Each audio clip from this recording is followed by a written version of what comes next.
Here in the States, we live very sedentary lifestyle. We like to sit. We like to recline. We don't like to walk. And not to mention walking in the church around on Easter and on Corpus Christi. It's really funny when you come from Europe, as I did, and discover that you can basically do anything you want while sitting in this country. You can drive to a restaurant, open your window in the car, and they bring you your food to your window. Why bother leaving your car? It's so much more elegant eating behind the steering wheel. You can go to Las Vegas and get married to a girl you met yesterday without leaving your car as well. The minister will come to you and will bless your happy marriage that will last next 5 days right there in the parking lot. No point of leaving the car, just sit comfortably and relax. Not to mention drive-thrus or banking drive-through. That's maybe safer because nobody sees your checkbook or ATM. But we have become addicted to sitting. Sitting, reclining, relaxing makes us so comfortable and so lazy and so chubby as well. I will confess that once I moved here in 2000, for the first 10 years or so, I've been gaining approximately 10 pounds a year because I was sitting all the time, you know? That's the lifestyle in our Midwestern culture especially. Just sit and be happy until you have a heart attack, of course. But then we can fix it and you can sit some more. For the people who are so comfortable with sitting, with relaxing, who don't like to walk or jog or run, it is quite challenging to understand what is going in the gospel today. You will notice that everyone is running all the time. There is no sitting, there is no drive-through Easter tomb. You've got to get there on your own feet. So the first person whom we see walking on Easter morning is Mary Magdalene, the closest friend, the closest confidant of Jesus. She is the one who early in the morning, probably before the sunrise, leaves her humble home and with oil takes a walk to the tomb of Jesus somewhere outside the walls of the city. She wants to clean her friend's body and take care of him even though he is already dead. When she arrives at the tomb, to her surprise, she finds out that the tomb is open, and when she peeks in, she sees nothing. And now the running begins. No more leisurely walk. Mary Magdalene picks up her skirt and runs as soon as she can, going to the upper room where the disciples are waiting. She is running, she arrives to meet with Peter and John and says, Jesus, he's not there. I don't know where he is. Woman, calm down. What did you say? Jesus is not there. The tomb is open. I don't know what happened to his body. So now John and Peter, they run to the tomb. No taxi, no buses. They run to the tomb. John is the youngest, so he gets there first. Obviously, he has not been to Midwest yet, so he can run quite fast.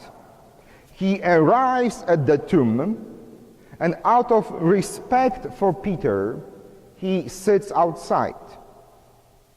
Finally, when Peter gets there, okay, let's get in. Peter and John walk inside the tomb. It is a walk-in cave. And they discover that it is indeed empty. The woman was right. We should have believed her. Guys, you know that feeling, don't you? I should have believed her. Why did I bother doubting my wife? So that's what John and Peter discovered. They should have believed Mary Magdalene. They look around. Surprisingly, they find out that the burial clothes are neatly folded. So they must assume if it was robbery, the thieves would not take time to fold down everything, right? Iron it, spray some with nice perfume on top of it, and wait for the next guest. That's not what the thieves do. When thieves steal your possessions and you come back to your place, it looks like one big mess. The tomb is clean, the burial clothes and band-aids are neatly folded. So they run back to the upper room to tell everybody else, hey, Mary was right. We should have believed her. There is no body. And it seems to be that it's not the thieves, that the Lord must have risen himself. Mary Magdalene stays behind, and even though it's not in today's gospel passage, we will discover that as she's lingering at the side of the grave, Jesus himself appears to her. She is the very first person ever to meet face to face the risen Lord. They have a chat, and at the end, Jesus tells her, Mary, I know they didn't believe you the first time, maybe now they do. Go and tell them to go back to Galilee. Galilee being where they all came from, their home area. So Mary walks back to the upper room, and she tells Peter and the others, pack your suitcases, we are leaving. We are on the way back home. There is nothing left here for us. So again, they are not getting on the airplane back to the Galilee. They are not renting a big SUV. They are walking back to Galilee. Just think how fit these people had to be. Walking and running everywhere. All this walking and running and traveling is supposed to remind us that the life of faith was not designed in the Midwest. That the life of faith is the life on the way, on the go. You cannot be a reclining Christian. Those two realities don't fit together whatsoever. If you believe in the resurrection of Jesus, you are called to be a jogger, constantly walking, running, and jogging, at least in your spiritual life. That procession on Easter morning is a very physical reminder that we are people on the go, that we are people on the way. Our vocation is not to sit in the pew and Father, entertain me, please.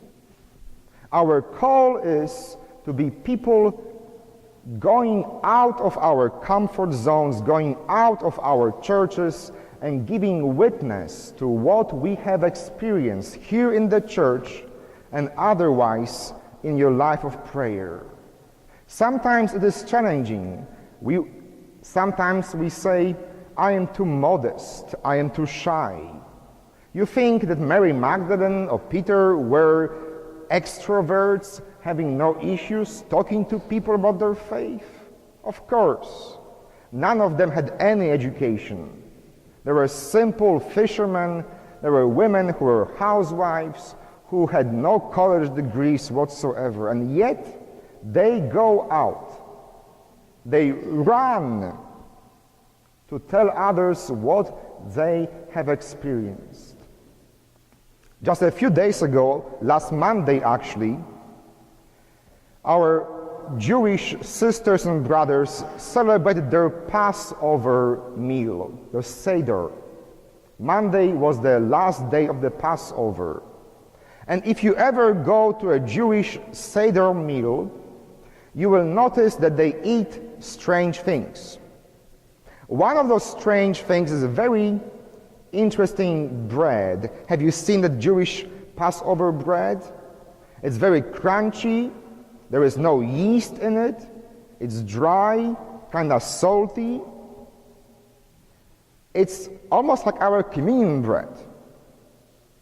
And they do eat this bread because Passover reminds them of the time when they were preparing for the biggest journey of their lives, to leave Egypt behind, walk through the Red Sea, and journey back to the Promised Land.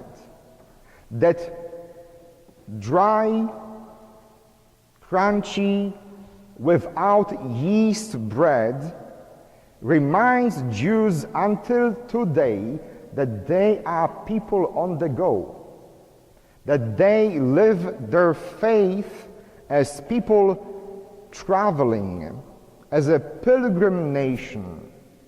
Jews are not meant to be people in the armchairs. They are people of the way. And we Christians use the very same kind of bread. The communion bread that you will receive later today is made the very same way the Passover bread is prepared. There are only two ingredients, flour and water.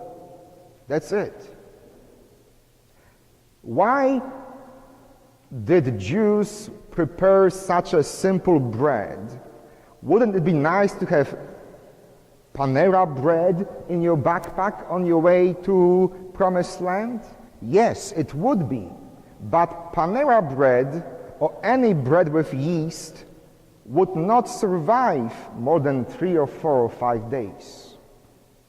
If you have a simple cracker-like bread, flour and water, you can keep it for weeks, perhaps months to come.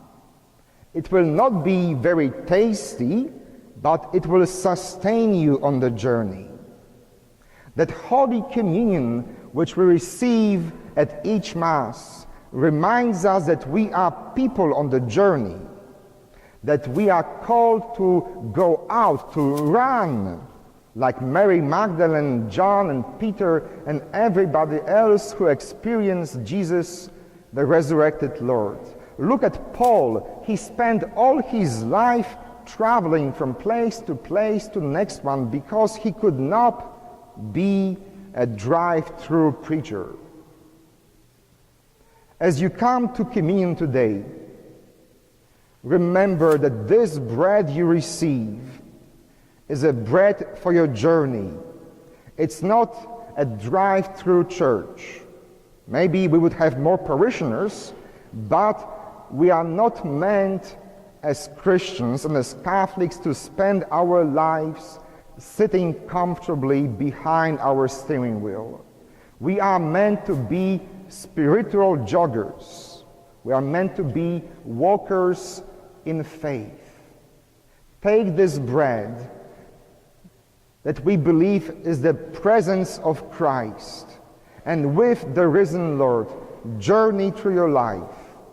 Don't sit, don't recline, but go out and give witness that the Lord has risen indeed.